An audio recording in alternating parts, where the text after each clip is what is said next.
Les Rasonké sont un peuple mandingue d'Afrique de l'Ouest, principalement établi dans la région de Kayes au Mali, ainsi qu'au Sénégal et en Gambie. Leur histoire est marquée par un métissage ethnique et culturel entre les Peuls et les Mandingues. Les Rasonké sont issus d'un métissage entre les Malinké et les Peuls, avec des influences importantes des Soninké et des Morses, notamment dans leur langue.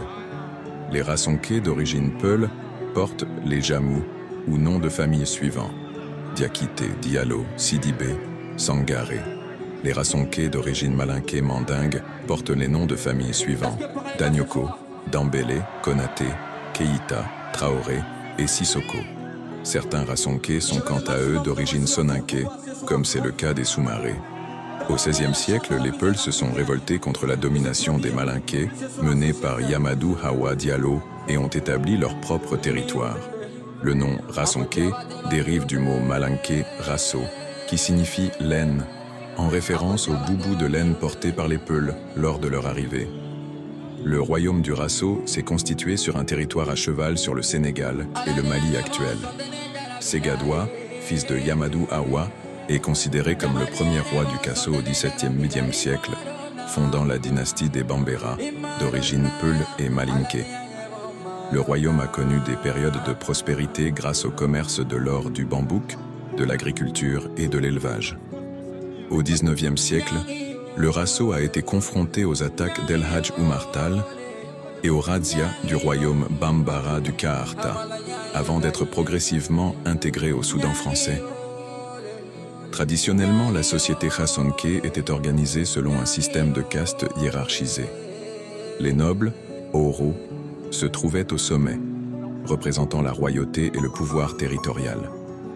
Ils étaient suivis par d'autres groupes sociaux dont les forgerons, Noumu, les griots, Jeli, et les descendants de captifs de guerre, Dion. Les Rasonké sont majoritairement des agriculteurs sédentaires. Les Rasonké sont tous musulmans. La culture Kasonké est riche et diversifiée, marquée par les influences des différentes ethnies qui composent le peuple. La langue Rasonké, un dialecte mandingue comme l'est le Bambara, le Diaranké, le Malinké, etc., témoigne de ces influences. Les traditions orales, la musique, la danse et l'artisanat occupent une place importante dans la vie culturelle.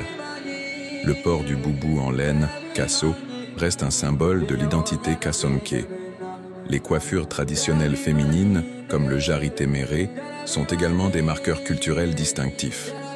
Aujourd'hui, les Rasonké vivent principalement au Mali et au Sénégal, où ils continuent de pratiquer l'agriculture, l'élevage et le commerce. Ils sont intégrés dans les sociétés modernes, tout en conservant leur identité culturelle et leurs traditions.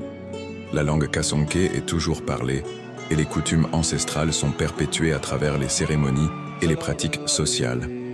En conclusion, l'ethnie Kasonké possède une histoire riche et complexe, marquée par des interactions culturelles et une organisation sociale hiérarchisée.